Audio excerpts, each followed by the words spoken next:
नल पुराण इतिहास के एपिसोड 129 में उपस्थित समस्त श्रोताओं का, भक्तों का और सब्सक्राइबर बंधुओं का एक बार फिर से स्वागत और हार्दिक अभिनंदन है।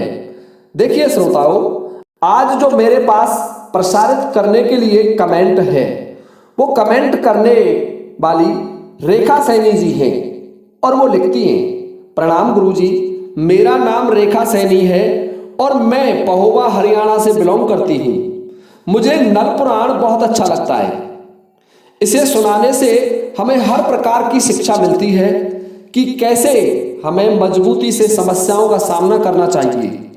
मुझे आपकी दोनों चैनल की कहानियां बहुत अच्छी लगती है, जय शिव शक्ति।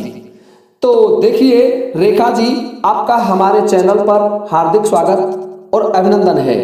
हम बार बार आप जैसे विद्वान विदुषी महिलाओं का, विद्वान श्रोताओं का इस चैनल पर स्वागत करते हैं, सम्मान करते हैं और साथ ही जो नए श्रोता हमारे चैनल को देखते हैं, उनसे हम निवेदन भी करते हैं कि कृपया चैनल को सब्सक्राइब करना ना भूलें और सब्सक्राइब बटन के पास में ही छोटा सा एक बेल आइकन भी होता है, उसे भी प्रेस कर लें ताकि आगे आने वाले वीडियो का नोटिफिकेशन आपको सबसे पहले प्राप्त हो जाए। तो आइए श्रोताओं, मैं आपका ध्यान नल पुराण इतिहास के एपिसोड 128 से जोड़ता हूं।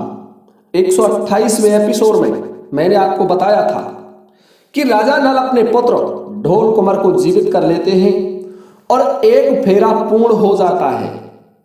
अब तो महाराज नल, रानी गजमोतनी, नागराज वासुकी, मनसुख गुजर और बड़े बड़े जो योद्धा थे, स्वयं महाराज तिमन सिंह, सभी अपने अपने अस्त्रों को लेकर के उस कक्ष में सुरक्षा करने के लिए मंडप के आसपास तैनात हो जाते हैं कि अब की बार ऐसा कुछ नहीं होने दिया जाएगा। परंतु राजा नल से गजमोतनी कहने लगी कि राजन, हम नहीं रोक सकते। जो शक्ति आक्रमण करने वाली है वो महापराक्रमी है। मैंने उसे रोकने की कोशिश की, परंतु अभी उसे मैं कुछ समय और नहीं रोक सकती। देखिए श्रोताओं, दूसरा फेरा डालना आरंभ हो जाता है। जो फेरा डालने वाला ब्राह्मण है, पुरोहित है, उन्होंने आहुति डालना आरंभ किया। यज्ञ वेदी में, हवन कुंड में मंत्र उच्चारित करके आहुतियां डाली जा रही है और वह यक्ष देख रहा है, मन में सोच रहा है कि अब की बार तो मैं तुझे जीवित कदापि नहीं छोड़ूंगा। मेरे 2 बार खाली जा चुके हैं और मैं अब तुझे जिंदा नहीं छोड़ूंगा। ये सोच करके उस यक्ष का एक मित्र और था और जिसका नाम था जलमुष्टि।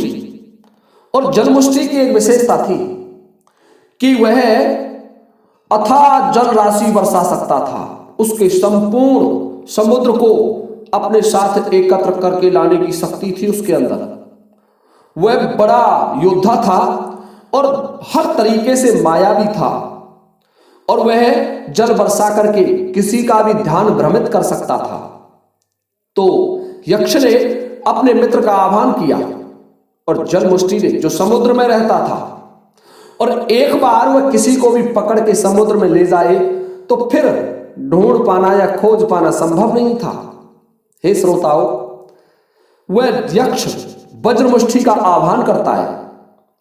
वह यक्ष उस जलमुष्टि का आह्वान करता है और जैसे ही जलमुष्टि राक्षस का आह्वान किया तो जलमुष्टि जल में से निकल करके चल देता है अपने मित्र उस यक्ष की तरफ। हे श्रोताओं, जब यक्ष के पास वो जलमुष्टि आया तो यक्ष से कहने लगा कि मित्र, मुझे कैसे याद किया, क्या कारण था बुलाने का, मुझे वो बताइए। जब ये बात यक्ष ने सुनी तो यक्ष कहने लगा कि मित्र, मेरी पत्नी को एक राजकुमार मुझसे बलपूर्वक विवाह करके ले जाना चाहता है और मैं जब तक जीवित हूं तब तक उसे बलपूर्वक तो नहीं ले जाने दूंगा।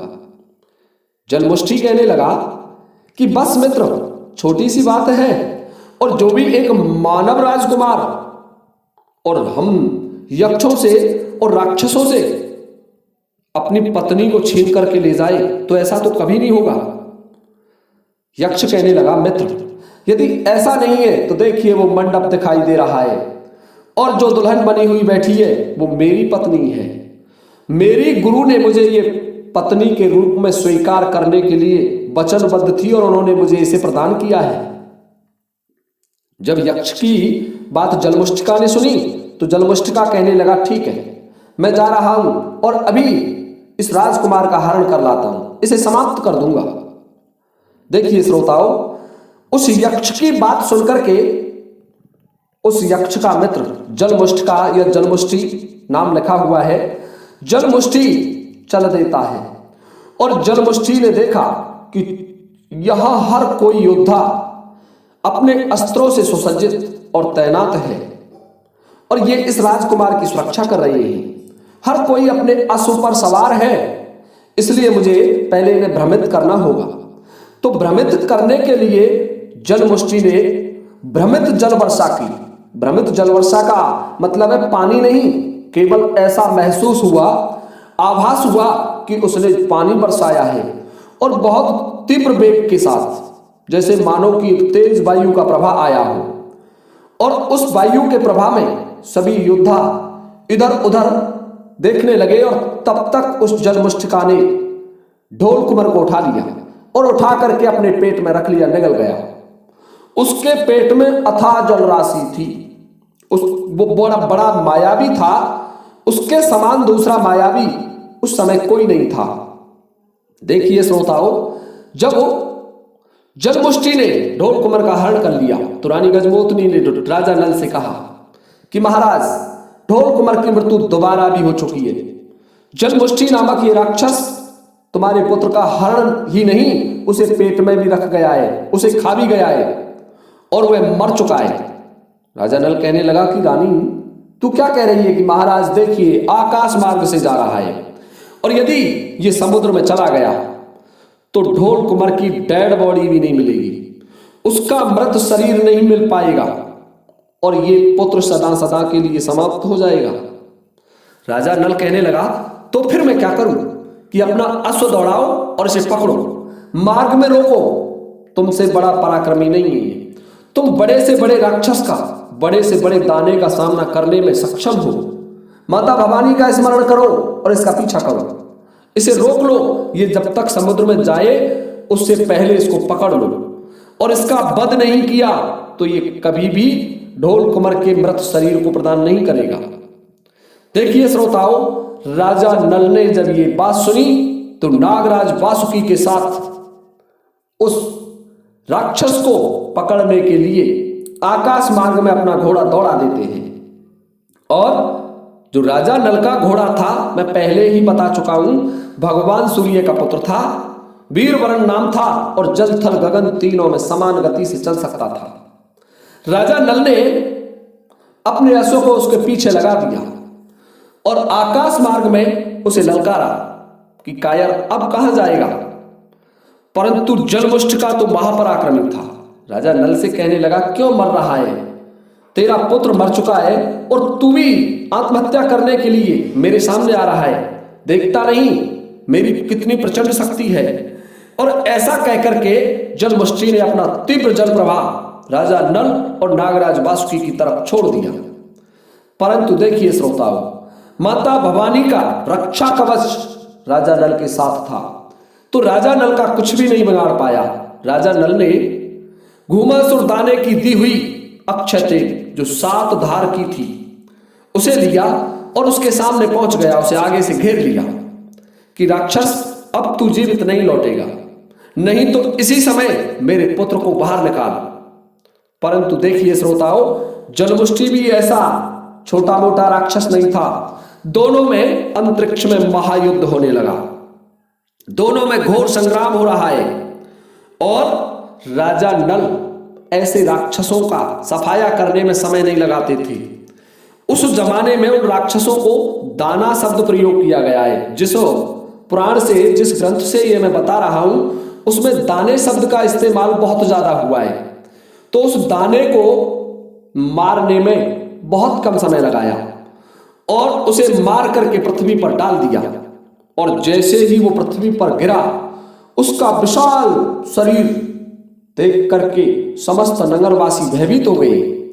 रानी गजमोतनी बोली, महाराज इसका पेट फाड़ डालो अपनी इस तेगा से, और इसके अंदर से हमारे पुत्र की लाश को निकाल लीजिए। श्रोताओं, राजा नल ने अपने तेग से उस जलमुष्टि का शरीर फाड़ दिया और उसके अंदर से ढोल कुंवर के मृत शरीर को बाहर निकाला, परंतु नागराज वासुकी वही अमृत लेकर के तैनात थे। नागराज वासुकी ने अमृत की 2 बूंदें मृत ढोल कुंवर के मुख में डाली और पुनः जीवित हो उठा। तो देखिए श्रोताओं, ढोल कुंवर जीवित हो जाता है और दूसरा फेरा डलना आरंभ हो जाता है।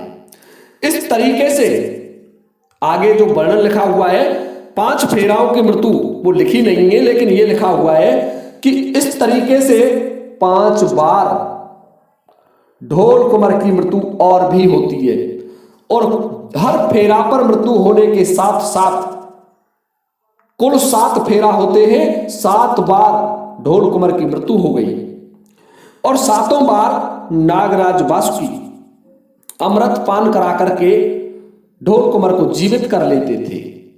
जब 7वीं बार ढोल कुंवर जीवित हुआ और उस यक्ष की शक्ति कमजोर पड़ गई, क्योंकि यक्ष ने जो भी शक्तियां थी वो सभी शक्ति छोड़ दी। फिर गजमोतनी कहने लगी कि अब इस यक्ष को मैं बंदी बना लेती हूं। हे श्रोताओं, गजमोतनी ने अपने वीरों का स्मरण किया। रानी गजमोतनी के पास 4 वीर थे, 14 विद्या निधान थी रानी गजमोतनी। और रानी गजमोतनी ने वीरों को बुलाया तो वीर कहने लगे, क्या आज्ञा है महारानी कि ये जो यक्ष है, जो ये षड्यंत्र कर रहा है, इसको बंदी बनाओ और बंदी बना करके हमारे पास लाओ। देखिए श्रोताओं, रानी गजमोतनी के उन वीरों ने उस यक्ष को बहुत जल्दी बंदी बना लिया। बंदी बना करके रानी गजमोतनी के पास ला करके खड़ा कर दिया। रानी गजमोतनी कहने लगी कि कायर, तू ये बता कि तैने मेरे इस पुत्र की 7 बार मृत्यु की है, परंतु तू कुछ नहीं बिगाड़ सका, तू जानता है इस बात को, और अब तुझे कौन बचाएगा? मैं तुझे स्वयं यक्षराज कुबेर के पास भेज देती हूं, और तेरा जो दुष्कर्म है, ये दुष्कृत्य है, इसके लिए तुझे दंडित कराऊंगी। हे श्रोताओं, रानी गजमोतनी ने यक्षराज कुबेर का आह्वान किया और यक्षराज कुबेर वहां जब प्रकट हुए तो कुबेर को उसकी जो करतूत थी वो बताई, और यक्षराज कुबेर ने उसे ले जाकर के बंदी गृह में डाल दिया, क्योंकि कुबेर यक्षों के स्वामी थे, यक्षों के राजा थे कुबेर। अब देखिए, ध्यान से सुनने की बात है कि वो यक्ष तो बंदी बन जाता है और ढोल कुंवर के विवाह के जो फेरा थे, संपूर्ण फेरा डल जाते हैं। ढोल कुंवर का विवाह हो जाता है। राजा तिमन सिंह, महाराज नल, मनसुख गुजर बड़े प्रसन्न होते हैं, क्योंकि उनका विवाह संपन्न हो गया था, नहीं तो वो विवाह संपन्न होना असंभव था। हे श्रोताओं, जब विवाह संपन्न हो गया और जब ढोल कुंवर का विवाह संपन्न हो गया तो राजा नल महाराज तिमन सिंह से कहने लगे कि महाराज, हमें यहां बहुत समय हो गया, क्योंकि युद्ध करने में ही हमारा 2 महीने का समय व्यतीत हो गया। हे राजन, अब हमें आप यहां से जाने की अनुमति प्रदान करें। राजा तिमन सिंह कहने लगा कि महाराज नल, अब आप हमारे समधी बन गए।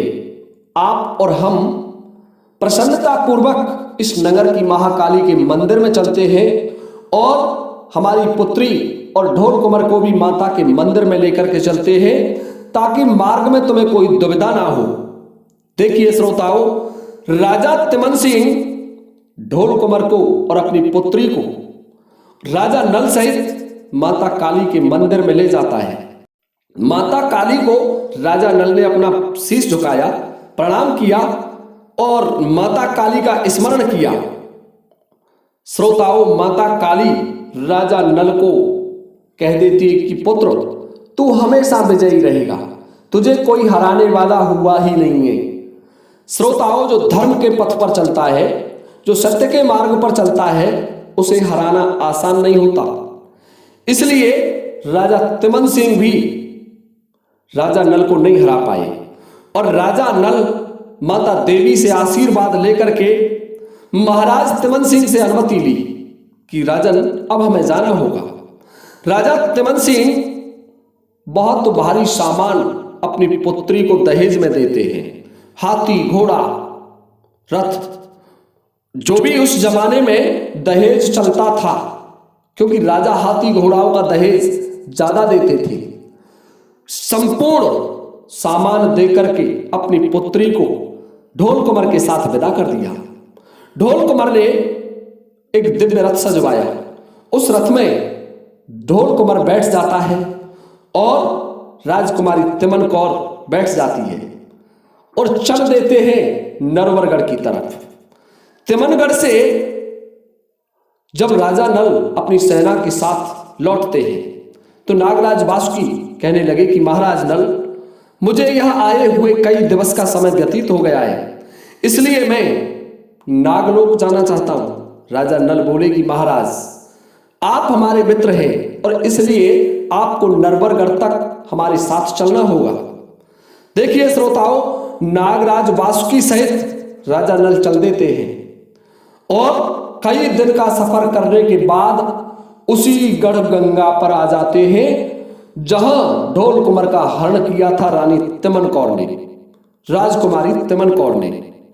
राजा नल और ढोल कुंवर मन में सोचने लगे कि वही गढ़गंगा है जहां हम स्नान करते हैं तो अवश्य कोई ना कोई घटना हमारे साथ घटित होती है, इसलिए इस गढ़गंगा पर हम पड़ाव नहीं डालेंगे। परंतु देखिए श्रोताओं, लाखा दादा कहने लगे कि राजन, तुम गढ़गंगा पर पड़ाव डाल दो, क्योंकि रात्रि का वक्त है और नरवरगढ़ यहां से 3 दिन का मार्ग है।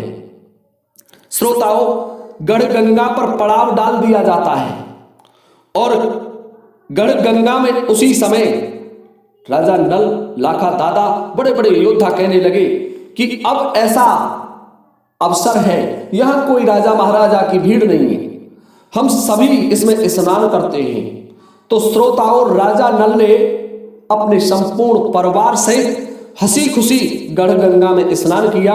राजकुमारी तिमन कौर को भी स्नान कराया और स्नान करने के बाद राजा नल फिर चल देते हैं नरवरगढ़ को। कई दिन का सफर करने के बाद राजा नल नरवरगढ़ आ जाते हैं और नरवरगढ़ में आकर के जो भी उसके सगे संबंधी थे, रिश्तेदार थे, उन सभी को राजा नल विदा कर देते हैं। नागराज वासुकी को भी महाराज नल विदा कर देते हैं और मनसुख गुर्जर भी राजा नल से कहने लगता है कि मित्र, अब मैं भी अपने राज्य को जाना चाहता हूं, मैं भी शाह नुमाने को जाना चाहता हूं, मुझे यह काफी समय हो गया है।